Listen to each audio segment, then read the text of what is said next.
Creepypasta time, something walks whistling past my house every night at 3:03. Every night, no matter the weather, something walks down our street whistling softly. You can only hear it if you're in the living room or the kitchen when they walk by, and it always starts at exactly 3:03. The sound starts faint, somewhere near the beginning of the lane near the Carson place. We're towards the middle of the street, so the whistling moves past us before fading away in the direction of the cul-de-sac. When I was younger, my sister and I would sneak into the kitchen some nights to listen. Mom and Dad didn't like that, and we'd catch hell if they found us out there, but they were never too hard on us since we always stuck to the one big rule: don't try to look at whatever was whistling. My neighborhood is a funny place. I've lived here since I was 6 and I love it. The houses are small but well kept, good-sized yards, plenty of places to roam. There are a lot of other kids here my age. I turned 13 back in October. We grew up together and would always play foursquare in the cul-de-sac or roam around from back porch to back porch in the summer. This was a good place to grow up. I'm old enough to see it. And there's only the two strange things here: the night whistling and the good luck. The whistling never bothered me much. Like I said, I couldn't even hear it from my bedroom. But Mom and Dad don't like talking about it, so I've stopped asking questions. My dad is a strong guy, tall and calm. He has an accent since he moved to the US as a kid. His family, my grandparents, they're from the islands. That's what they call it. My dad, the only time he isn't so calm is if the whistler comes up. He talks a little quicker then, eyes move faster, and he tells us not to think about it so much and to always remember the one rule, the big rule: don't try to look outside when the whistler goes past. Not that we could look even if we wanted. See, there are shutters on the inside of every window, thick pieces of heavy canvas that pull down from the top and latch to the bottom of the window frame. Each latch even has a small lock, about the size of what you'd find on a diary. My dad locks those shutters every night before we all go to bed and keeps the key in his room. My mom, I don't know what she thinks about the whistling. I've seen her out in the living room before at 3:03 when the sound starts. I could see her if I cracked my door open just an inch to peek. She's not out there often, at least I haven't caught her much, but once or twice a month I think she sits out there on our big red couch just listening. The whistler has the same tune every night. It''s cheerful. Did-a-da-da-da-dum. Did-a-da-da-da-dum. Remember how I said there are two odd things about where I live? Well, besides our night whistler, everyone in my neighborhood is really lucky. It's hard to explain, and Dad doesn't like us talking about this part much, either. But good things just seem to happen to people around here a lot. Usually, it's small things: winning a radio contest, or getting an unexpected promotion at work, or finding some arrowheads buried in the yard, you know, the authentic kind. The weather is pretty good and there's no crime, and everybody's gardens bloom extra bright in the fall. A million little blessings, I've heard my mom say about living here. But the main reason we stay here, why we moved here in the first place, is my sister Nola. She was born very sick, something with her lungs. We couldn't even bring her home when she was born, only visit her in the hospital. She was so small, I remember, small even compared to the other babies. A machine had to breathe for her. We moved into our house here to be closer to the hospital. As soon as we moved here, Nola started getting better. The doctors couldn't figure it out. They chalked it up to whatever they were doing, but we all could tell they were confused.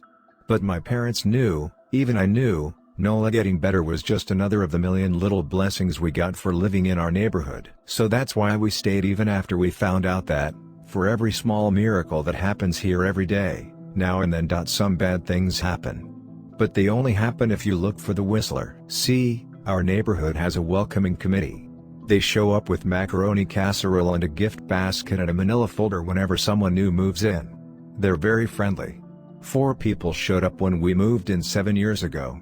The committee made small talk, gave me a Snickers bar, and took turns holding Nola. It was her first week out of the hospital, so they were extra careful. Then the committee asked to speak to my parents in private, so I was sent to my room where I still managed to hear nearly every word. The welcoming committee told my parents about how nice the neighborhood was, really exceptionally, hard to explain kind of nice. And then they told my parents about the even harder to explain whistling that happened every morning at 3:03 and ended at the tick of 3:05. The group, our new neighbors, warned my parents that the whistling was quiet, would never harm or hurt us, as long as we didn't look for what was making the sound. This part they stressed, and I pushed my ear into the door, straining to hear them. People who went looking for the whistler had their luck change, sometimes tragically. A black cloud would hang over anyone that looked. Anything that could go wrong would. The manila envelope the committee brought over contained newspaper clippings, stories about car crashes and ruined lives, public deaths and freak accidents. "Not everyone dies," I heard the head of the committee tell my dad. "But the life goes out of them. Even if they live, there's no light in them ever again. No presence." My mom, I could tell she wasn't taking it seriously. She kept asking if this was some prank they play on new neighbors. At one point my mom got angry, accused the committee of trying to scare us out of our new home, asked them if they were racist on account of my dad being from the islands. My dad calmed her down, told her he could tell our new neighbors were sincere and they were just trying to help us. He explained that he grew up hearing these kinds of stories from his mom and that he knew there were strange things that walked among us. Some of those strange things were good and some were bad, but most were just different. After the committee left, Dad went out to the hardware store, bought the canvas blinds, the latches, and the locks and installed them on every window in the house after dinner. That first night in our new house, I crept out of my room at 3 a.m. only to find my dad awake sitting on the living room couch, holding my baby sister. My dad held up his finger in a motion but patted the couch next to him. I sat and we waited. At exactly 3:03 we heard the whistling. Did-a-da-da-da-dum. Did-a-da-da-da-dum. It came and it went just like our neighbors said. The whistling returns each night and we never look, and we enjoy our million little blessings every day. Nola breathes on her own and she's grown into a strong, clever girl. My dad even joined the welcoming committee. We don't get new neighbors often. Why would anyone want to leave? But when a new family moves in, my dad and the committee bring the macaroni casserole, a gift basket, and the manila folder. I can always tell by the look on my dad's face when he comes back if the family took the committee seriously or if we'd be getting new neighbors again very soon. Not long ago a family moved in directly next to us. The previous owner, Ms. Maddie, passed away at age 105. She lived a good, long life. Our new neighbors seemed like they'd fit in just fine. They believed the welcoming committee, took my dad's advice about the locking shutters since they had a young child of their own. Whatever newspaper clippings were in that manila envelope, whatever evidence, my dad never let us see. But I imagine it must have been awfully convincing since our neighbors got along with no issues for the first month. One night, when our new neighbors had to leave town, they sent their son, Holden, to stay with us. He was 12, a year under me in school. I didn't know him well before that night, but as soon as his parents dropped him off after dinner I could tell it was going to be a bad time. "Do you know who is always out there whistling every night?" Holden asked the moment the adults left the room. The three of us were sitting in the den, some Disney movie playing idly on the television. My sister and I exchanged a glance. "We don't talk about that," I said. "I think it's that weirdo that lives in the big yellow house on the corner," Holden said. "Mr. Tolles?" my sister asked. "No way. He's really nice." Holden shrugged. "Must be a psycho killer, then." Nola tensed. "We don't talk about it," I repeated. "Let's go in my room and play Nintendo." We spent the next few hours playing games, eating popcorn and then watching movies. A typical sleepover, but I could see Holden was getting antsy. After my parents had wished us a good night, locked the blinds, and gone to bed, Holden stood up from his beanbag and walked over to where Nola and I were sitting on my bed. "Have you ever even tried looking?" he asked. "It's nearly time." Like most sleepovers, we'd conveniently ignored any suggestion of a bedtime. I was shocked to see he was right. It was almost 3 a.m. I sighed. "We don't." "See, I can't even try to look because my dad locks the blinds every night and hides the key," he continued, ignoring me. "So does our dad," said Nola. "No," replied Holden. "No, he doesn't." "You saw him do it," I said, a little sharper than I meant to sound. Holden grinned. "Your dad locks the blinds, yeah, but he doesn't hide the key. He keeps it right on his normal keychain." "So?" I asked, worried I already knew what he would say next. Because I had noticed that my dad didn't bother hiding the key anymore after all of these years. Because he knew we took it seriously. "So, after your dad locked up but before your parents went to bed, I went to the bathroom. And on my way, I may have peeked into their room, and I may have seen your dad's keychain on his nightstand. and I maybe went and borrowed the key to blinds. Nola and I stared and his grin only grew wider. "You're lying," I said. Holden shrugged. "You can check if you want. Just open your parents' door and look, you'll see his keychain right there on the nightstand." "Stay here," I told both of them. "Don't move a muscle." I hurried over to my parents' room but hesitated at the door. If Holden wasn't lying, my dad would be angry. Beyond angry. I was scared thinking about it. But more scared of an open window with the Whistler right outside. I opened the door, barely an inch, and looked in, but it was too dark to see. Taking a deep breath, I walked into the room. 2 steps into the dark I froze. The whistling started. And I could hear it clearly. From my parents' room. I never realized, but they must have heard the sound every night since we moved into the house. They never told us. I don't think I could have slept through it. I stood there, listening to the whistling come closer, unsure whether I should turn on a light or call out for my dad. Soft sounds from the living room brought me back to reality. "Nola," I yelled, running out of my parents' room. Holden and Nola were standing near the front door next to a window. Holden wasn't lying. I could see him fumbling with the lock on one of the blinds. I heard a click. He did have the key. Holden let out a quick laugh. Nola stood next to him, hunched up, afraid but maybe curious. The whistling was right outside our house now. "I think I made a sound," called out. "I can't remember." Time felt frozen, clock hands nailed to the face. But I found myself moving. I'm not fast, I've never been athletic. Somehow, though, I covered the space between myself and Nola in a moment. My eyes were locked on her, but I heard Holden pull the blind all the way down so it could release. I heard the snap of it start to raise, and I heard the whistling just on the other side of the window. But I had my arms around Nola and I turned us so she was facing away from the window. At the same time, I jammed my eyes shut. The blind whipped open, the whistling stopped. I felt Nola shaking in my arms. "Don't look, okay?" I told her. "Don't turn around." We were positioned so that she was facing back towards the hallway and I was facing the window. My eyes were still closed. I felt her nod into my shoulder. I reached out with the arm not holding Nola and tried to touch Holden. My hand brushed against his arm. He was shaking worse than Nola. "Holden?" I asked. Silence. I reached past him and gingerly felt for the window, eyes still sealed shut. The glass was cold against my fingertips. Colder than it should have been for the time of year. I moved my hand up the window, searching for the string to the blind. The glass began to get warmer the further I reached, and there was a gentle hum feeding back into my fingertips. I tried not to think about what might be on the other side of the window. Finally, I touched the string and yanked the blinds shut. I opened my eyes.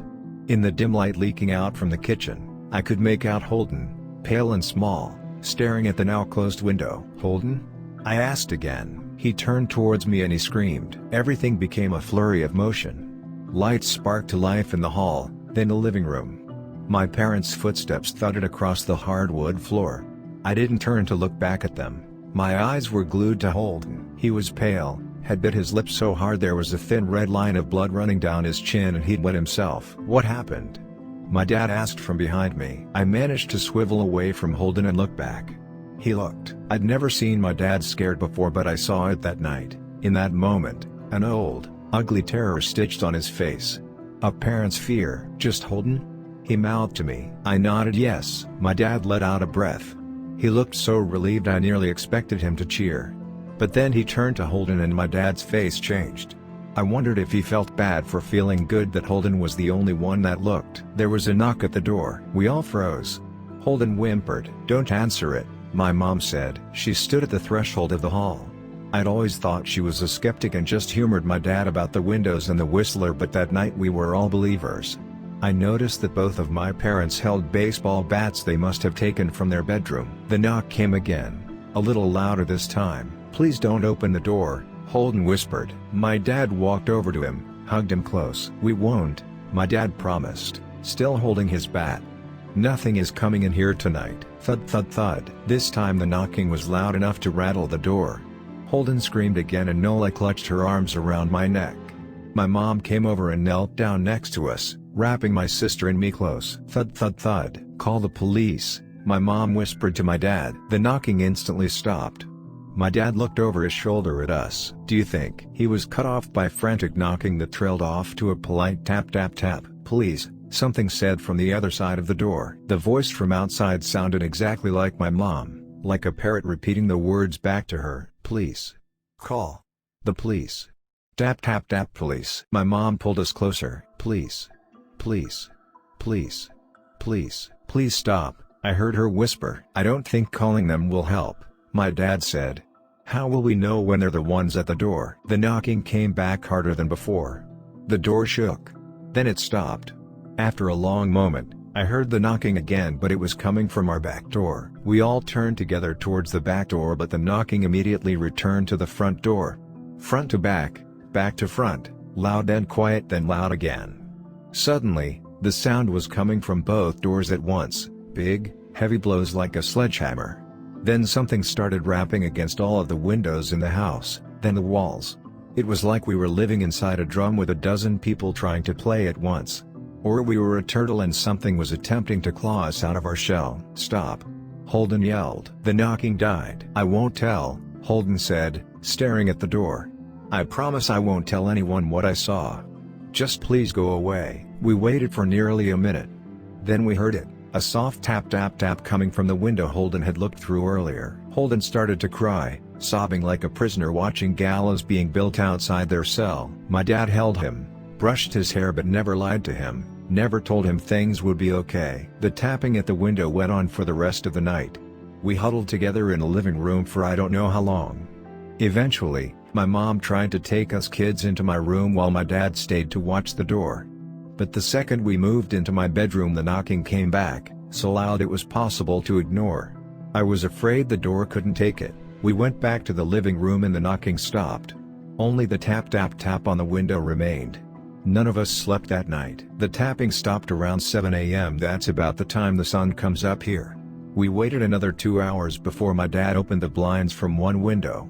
He made us all go back to my parents' bedroom first. I heard him open the door then come back in. Okay, he told us. It's done. Holden's parents came back around lunchtime. My mom and dad walked Holden over to his house and they all went inside for quite a while. Nola and I watched from the window. She stuck to me the whole day, right at my side, sometimes holding my hand. When my parents came back they looked grim but wouldn't tell us what they said to Holden's family. It was a Sunday so we all spent the day together, ordered pizza and watched movies. That night everyone slept in my room, Nola and my mom in the bed with me, my dad in a chair he'd pulled over. There was no knocking that night or any night since. We didn't see much of Holden or his parents for the rest of that week. But by Thursday there was a moving truck in their driveway. Nola and I watched them packing up the whole afternoon after school. What sticks with me most is how tired Holden and his parents looked. All three had the same pallor, grim mouths and lightless eyes. Even from across the street I could tell something was very wrong. Holden and his family were gone before sunset. I remember what the original welcoming committee said to my parents when we moved in. Not everyone who looks at the Whistler dies, but even those that live have the light go out of them and the rest of their lives are full of misfortune. A million little tragedies. I think Holden's parents must have looked, either to comfort him if they didn't believe or share the burden if they did. I watch Nola some days, happy and young and alive, and I wonder if I'd been slower, if she'd looked out the window that night. Would I have looked too? To comfort her? To share that burden? I'm glad I don't have to find out. We still live in that house, in that neighborhood. We still hear our Whistler walking past every night. The blessings, the luck, the good things here are too good to leave. But we're careful. We don't have friends over to spend the night anymore. And my dad hides the key to the blinds very, very well. Not that I've gone looking. Some things you just don't need to look for.